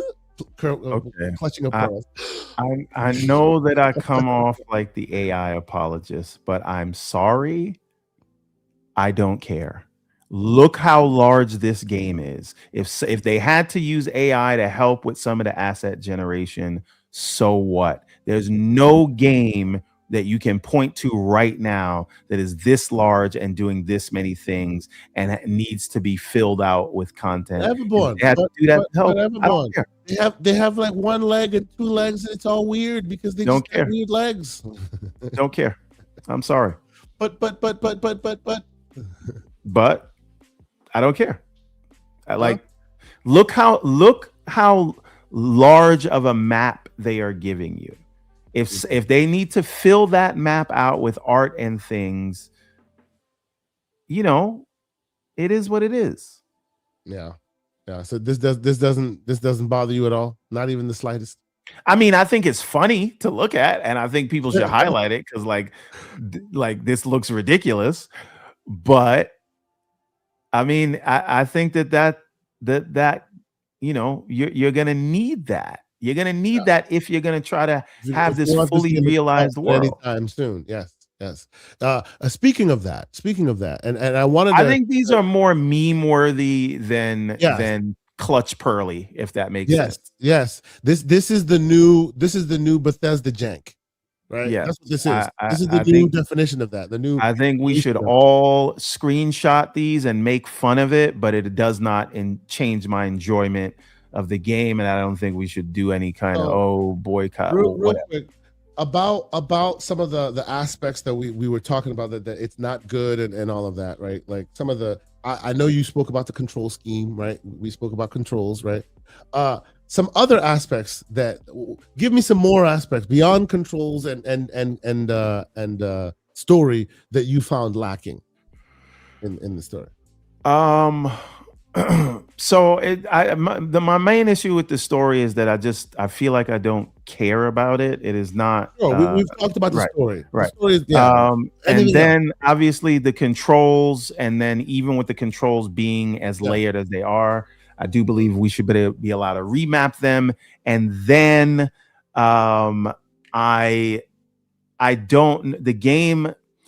the game is doing so many things that I don't know what the core loop is, other than running around. Like, as I said, with Zelda, you want to explore, you want to build up your confidence to when you can take on Ganon. With Elden Ring, it is boss by boss, hunted to hunter, right? Or I call Elden Ring the revenge arc.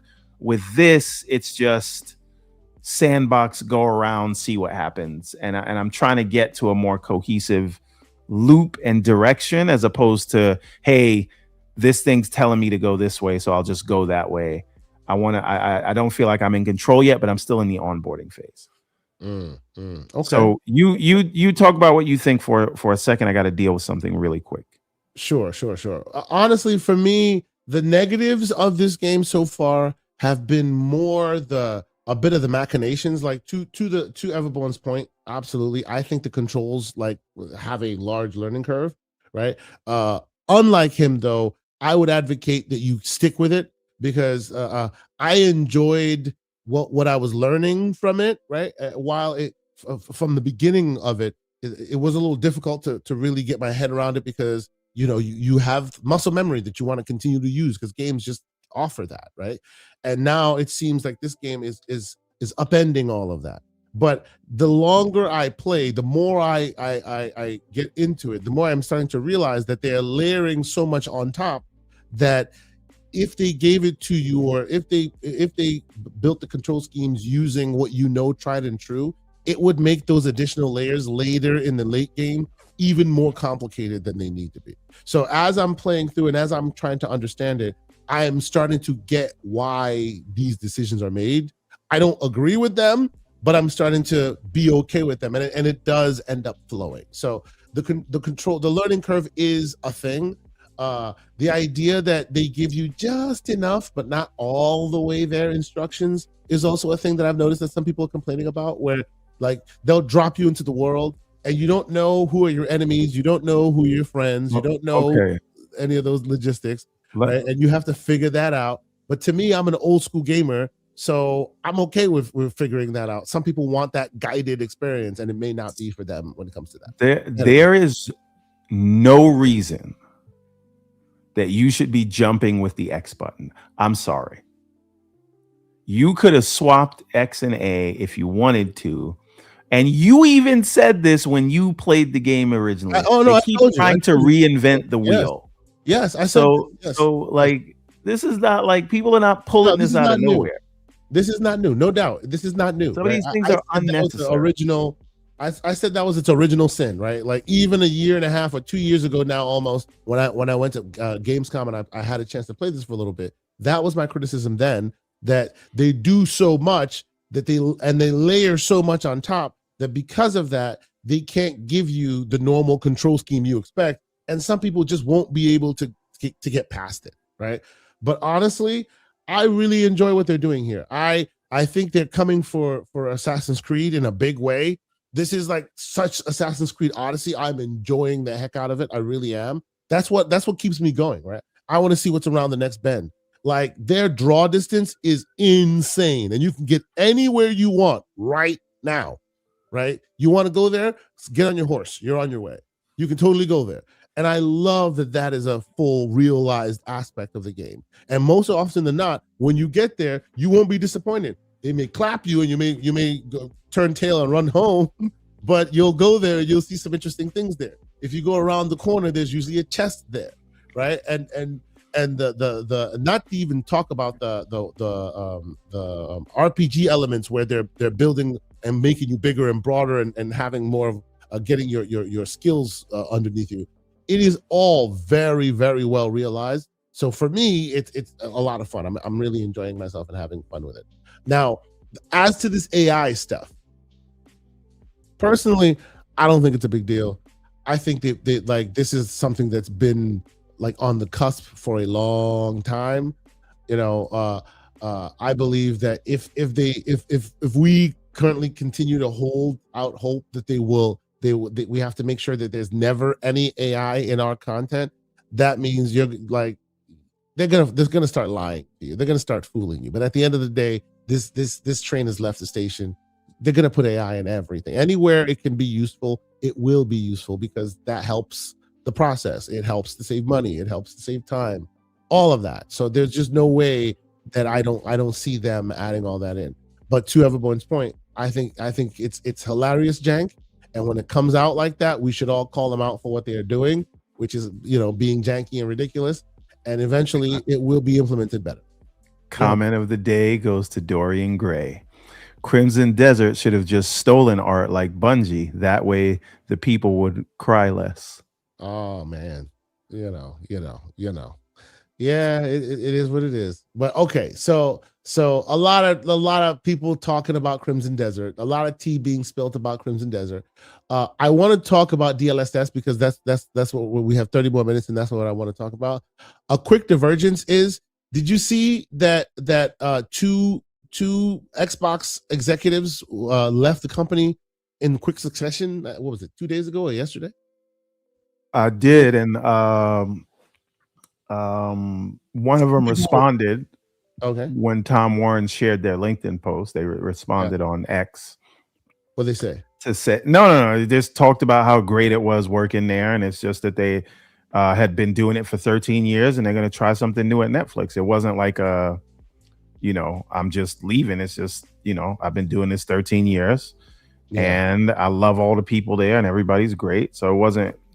She was just basically showing it's not like a bad blood or whatever thing. Yeah. But what do you think to the idea that people were saying that, hey, this is kind of like a little eyebrow raising when Well, she's explicitly said that people are being weird about it. If you look at her response, okay, Lori Wright, she was like, it's weird the conspiracy theories people are making. So all I can go by is that, like, you know. Okay. All right. Lori Wright was a direct report to Sarah Bond, and Sarah Bond's leaving, so maybe she just decided, you know, I'm gonna go do other things. You know, and we were making jokes that, you know, in ancient in the time of Ra and the pharaohs, when the king passes away, they make sure his wives are also like put into his casket, so that when he goes to the strange analogy, sir. Very strange. But anyway, quick divergence. Let's move on. Let's get to what we're talking about here, which is that Xbox has rolled out a new AI. No.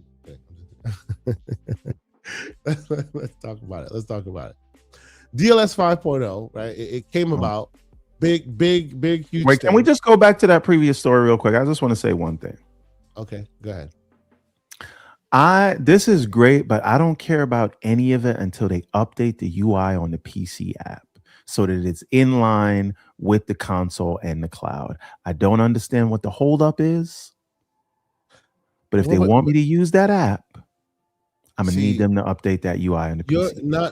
Now you're just finding reasons, just unnecessary reasons to start having this conversation. No, I'm on the Xbox PC app's neck. I don't know what you want me to tell you until they address the things they need to address. Somebody needs to speak to this, and I am speaking of these things from a place of support.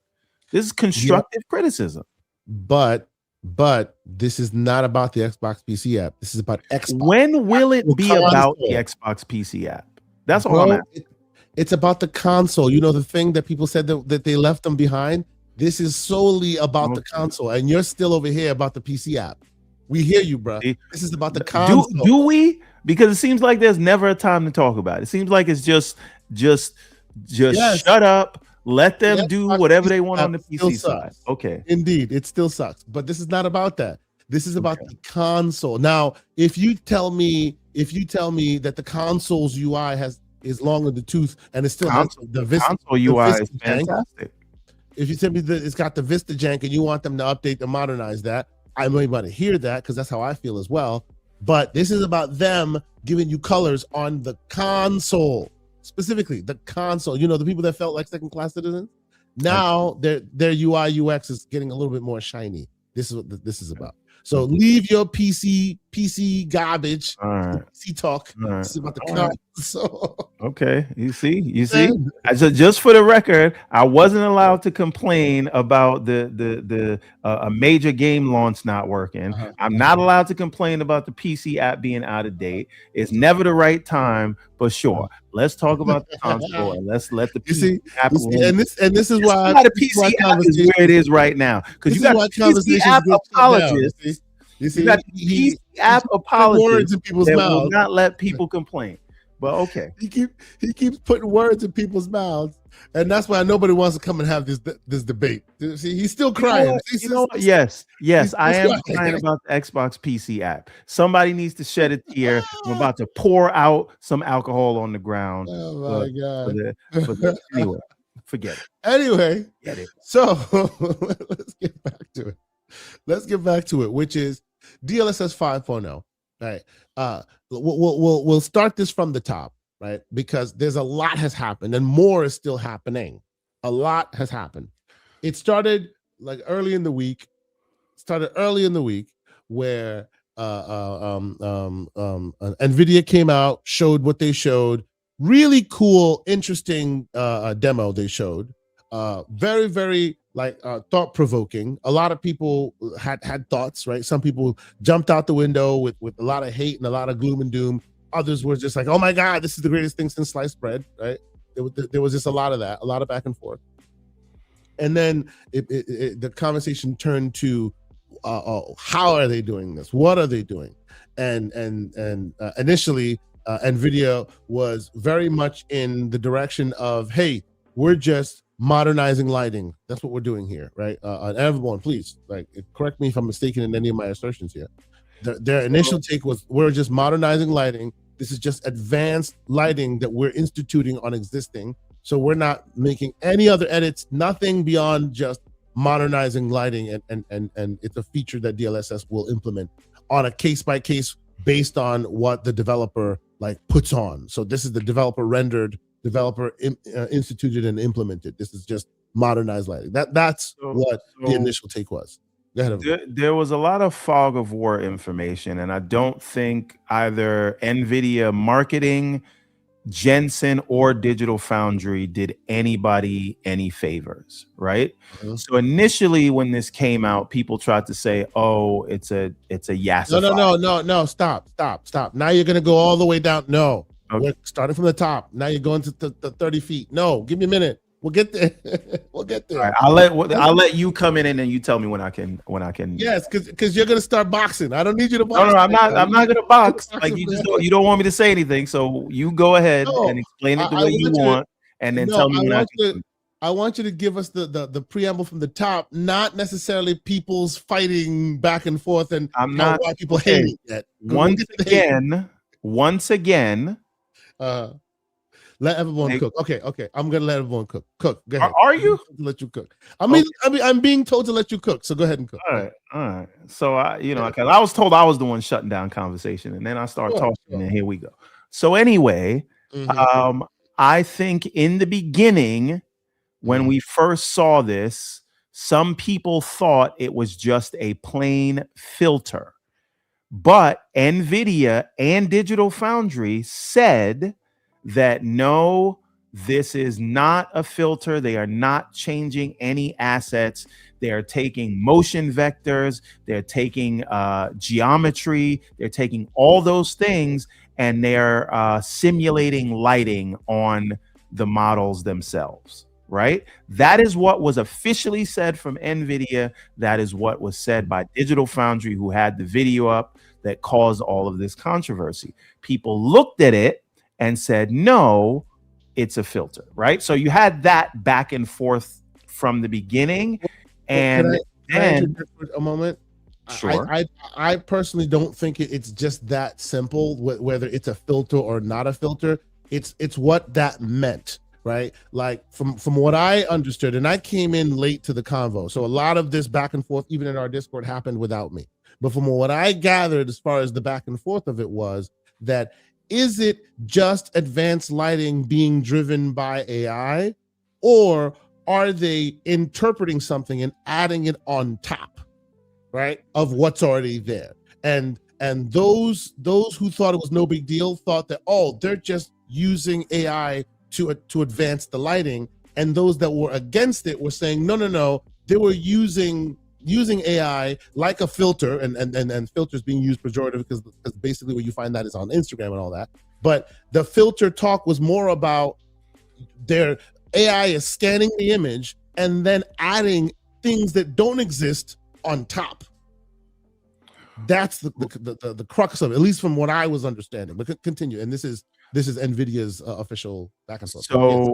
So then what we found out later is that what's happening is the tech is taking the rendered flat 2D image plus motion vector data and then generating an approximation of what they think realistic lighting would be. Now, it is important to point out that they're showing you games that were not designed with this tech in mind. It is also important. One thing, you should also understand, it's not just lighting. Like the latest conversation about it, because you said that they're adding a lighting on top. It's not just lighting. That's the latest. No, I understand that. What I am saying is, so they're taking the flat image, they're taking the 2D image plus motion vector data, and then they are kind of reconstructing that image, that flat image. But what's happening there is AI is interpreting what it sees, right? Yes. And the difference here is that interpretation is consistent frame to frame. Generally, what we think of with generative AI, once you do the inference, it is doing a new thing every time, and you don't get consistency, right? Right. So this can take every frame that whatever they've done, it is consistent. Now, the other important part to note is that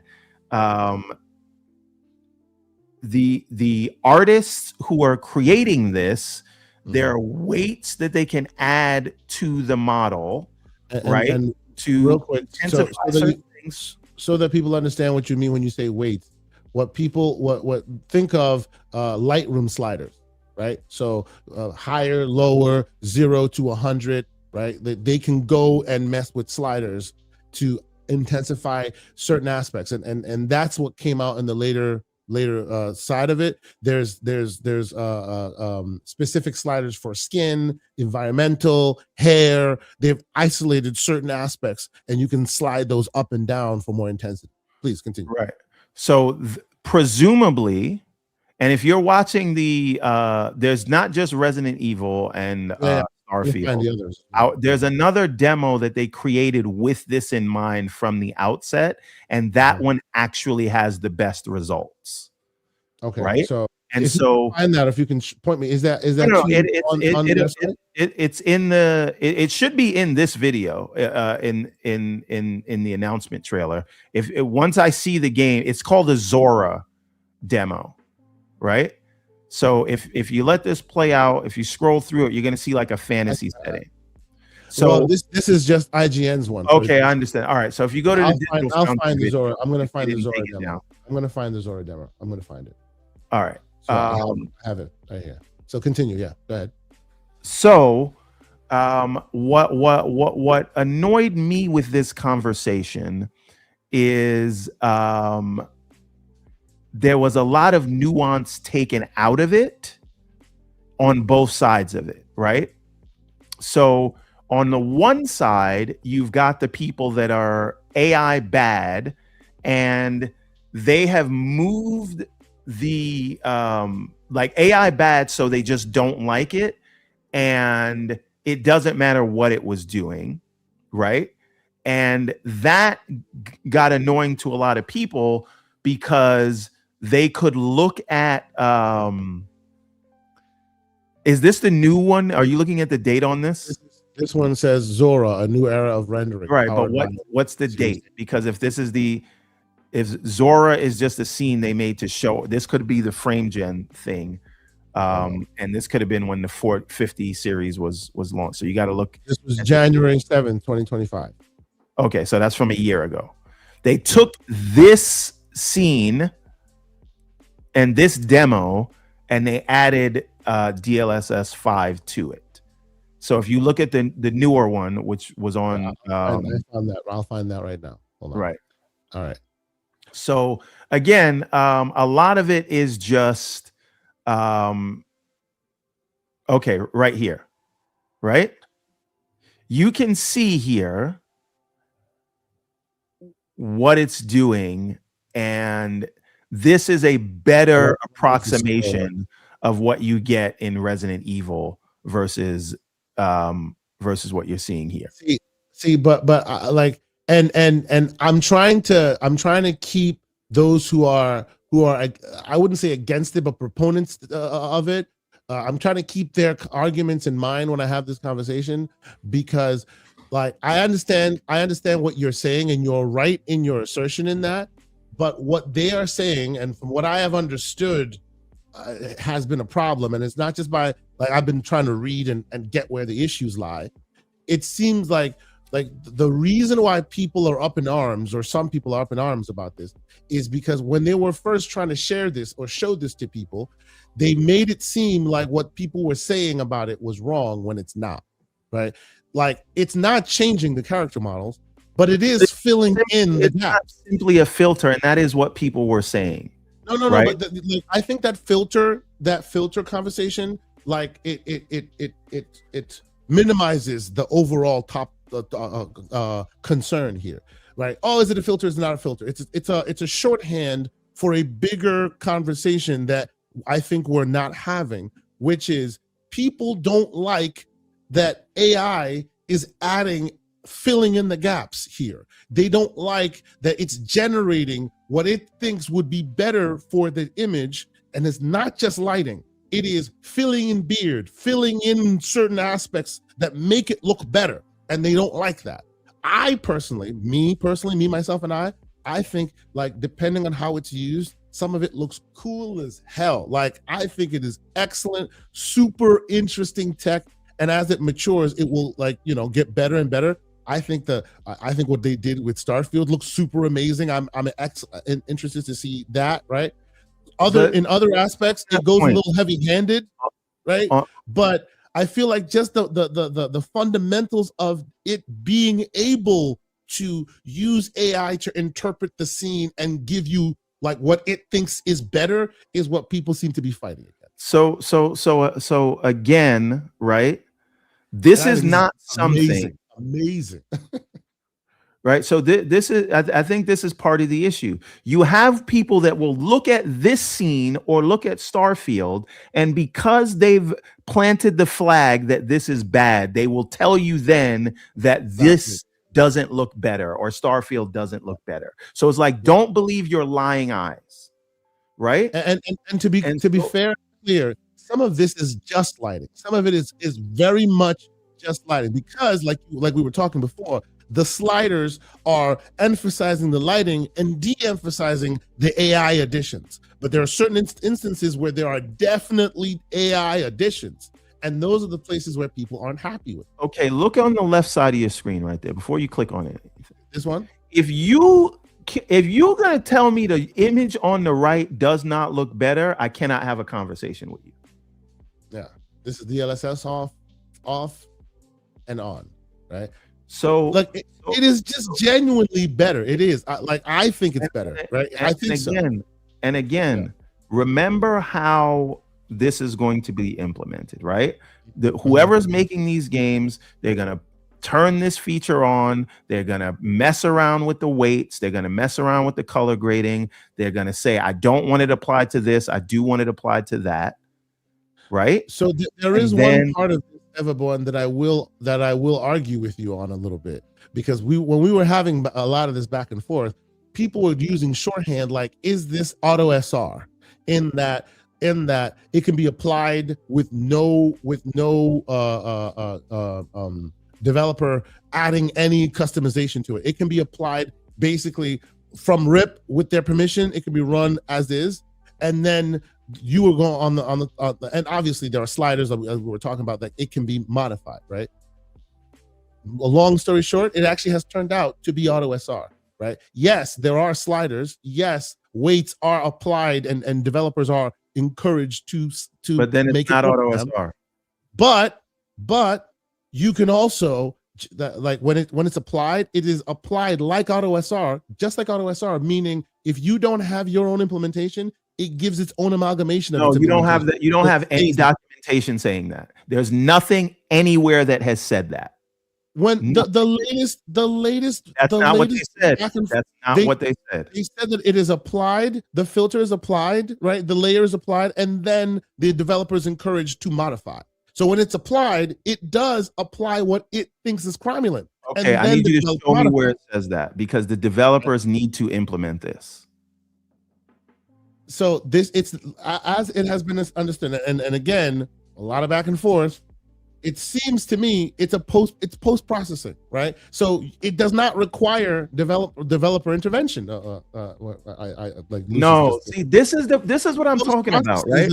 We're saying no, it's not. That's not what's happening, right? And because people want to prove some weird initial point, that we just say things that are not backed up by any evidence. So show me where it says the developer has no input, or we're not saying they have no input. So then it's not auto SR. If the developer has input, it is not auto SR. Well, but remember, auto SR also gave developer input. Show me where it says that this can just be turned on without any developer consent, without any developer involvement. Well, if the developer doesn't have to, I know we're in the middle of a conversation, but Homeboy's eyes is wild. Did you just see that? That was just like, holy crap. Like both with DLSS on or off. I'm like, bro, fix that man's eyeballs. What are we doing here? I'm sorry. I will find you more documentation because like and as I said, I'm learning more. A lot is coming out as all of this is developing, right? And it went from no, it's not at all to yes, it is kinda, right? And there's a lot in the middle. We also went from it's a Fourier filter to it's going to make people lose jobs to it's racist tech, right? So there's a lot of goalposts moving on both sides. Since we're representing these arguments, you just did the same thing. Don't come at me because you went to where the goalposts move for the other side. I'm just giving you look. All I'm saying is you and I agree that this is cool tech, right? And I don't want it to just be a circle jerk, if you will, of, oh yeah, this is great. This is going to turn out to be like, I want to geek out. I think this is really interesting. I think it does a lot more for terrain. Like, I think terrain is where everyone can just agree because it, like, I have not seen any terrain that anyone can look at and go, nah, this is not as good as what it was before, right? Like, I think terrain is where it really, really, really like elevates the scene, right? But I do see where people are talking about where sometimes when AI is applied too much, it can, it can cause some things in people because, AI is a dirty word and they're triggered by it or whatever. I don't necessarily agree with that, right? But because this argument, this whole conversation started in the, oh no, it's just lighting, right? It kind of poisoned the well because it was never just lighting. So because people think that I just want to highlight a super chat. Yeah, please go ahead. Shout out to Lucius Augustus. He and I have been vigorously debating this. He was asked to come on, but he chose not to for reasons. All right, so this is where that's coming from. I didn't pull racist tech out of nowhere. So Lucius Augustus said, what happens when DLSS 5 makes my black created character into Sammy Sosa post bleaching cream, generative AI, that's approximating a face. So that's where that came from. And we might as well do BT Mavericks also. I have a curious questions. Do you guys think DLSS 5 would be able to work offline, or is it consistently streaming in regenerative assets filter? No, it is all happening locally on your it's offline. It is offline. And again, if you're looking at some of these things, right, if you're looking at the videos of some of these things, and I will take off the screen. Like, I agree with you that now he says that Sammy Sosa thing was obviously a joke, and if I repeat that, he's going to tell me I'm misrepresenting it. I can't. I am not allowed to quote people when I debate them. I understand, but let's go. Where I agree is that people seem to stop believing their lying eyes. Like, you cannot look at some of these things and go, oh, it's not better. Like, it's demonstrably better, right? I know some people may have a feeling like towards, like, for example, the Hogwarts Legacy stuff, right? Some people don't like it because obviously Hogwarts Legacy is going for more a stylized look, and this kind of perverts that stylized look to an even more degree. I still think it's super interesting looking. Like, I think it's such an and to the point that was initially made about lighting, all the creases and all that are there. It just accentuates them to a larger degree, making an old lady look even old, right? And I get it. Some people may say that it may not be the original vision, right? But to your point, those sliders have been used there, right? Whether it's by default or by analyzed and thoughtful placement, right? It's just a scene manipulation that can itself been removed, right? I've been using reshade for years now, so I live in a world where I can manipulate this. We've talked about on old shows showing you Halo running through, like, ray traced and this and that and all this shadows everywhere because this exists. Right? Whether you like it from a taste perspective or not, I think it should be allowed to exist, and I do feel that's where the conversation breaks down. Where I feel like some people just feel like this is bad and it shouldn't be allowed to exist. Mr. Everyone's side. So, and we can end on a point where we agree, right? Which is, it is one thing to critique the intricacies of each iteration or each demo image that they're showing you, but it is also important to understand that these are demos where they're trying to maximize to show you the possibility. Number one, the images with DLSS off have nothing on. They don't have current DLSS 4.5 learning on, right? They don't have path tracing, any of that on. They're just showing you the raw image at its lowest res prop, right?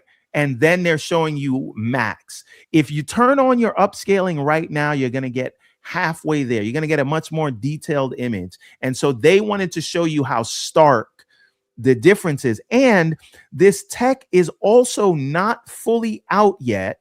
And I hate to break it to you, if you're rushing out to buy a 5090 right now, it took two 5090s to run this demo. They say it's running on one in their labs.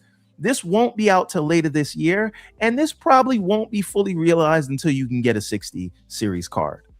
Yeah. And so for anyone who wants to know, real quick, just for everyone to crystallize that point, just like when ray tracing showed up for the first time on a graphics card, people were so enthralled with it. That was the 20 series card, and it ran like dog water. No one actually turned ray tracing on ever. It was a tech demo for the future 30 series cards, which would actually use it properly, right? So like this, based on everything we're seeing here, and I've seen people talking about it, and rumor and speculation is that it looks like they released this video out quickly to counteract what potentially will be AMD's variant with neural rendering, and Microsoft talking about it in the summer and all this.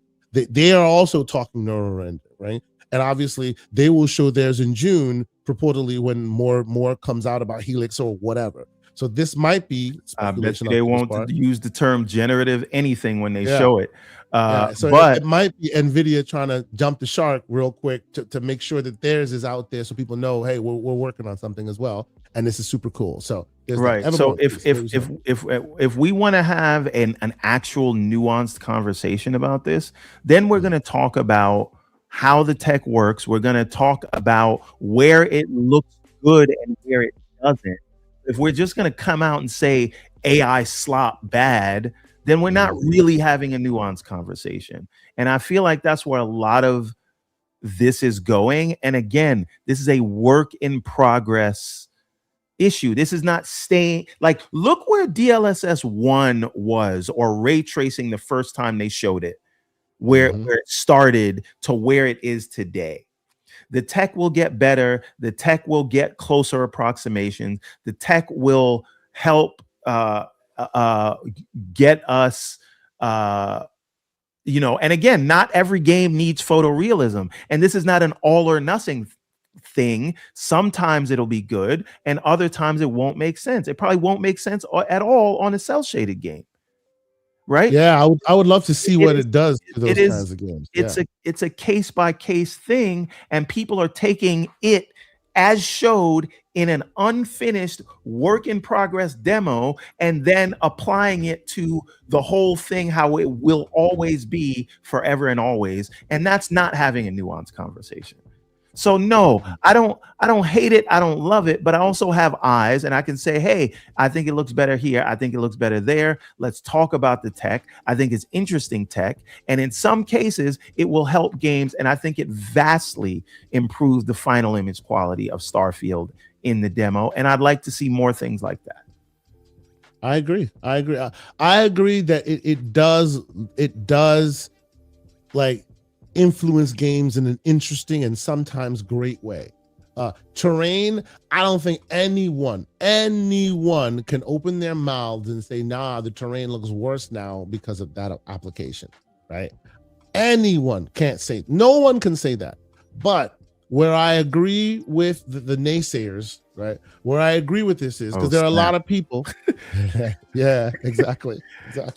Where I agree with the people is we already know where this is going. We already know why NVIDIA is lying, right? Or being a little less than forthcoming with how this is logistically working. And if you start from that with that foot, you're basically starting from no one's going to trust you, right? Just like you said, we were having a conversation a few minutes ago about the whole situation about people don't trust the Xbox store anymore.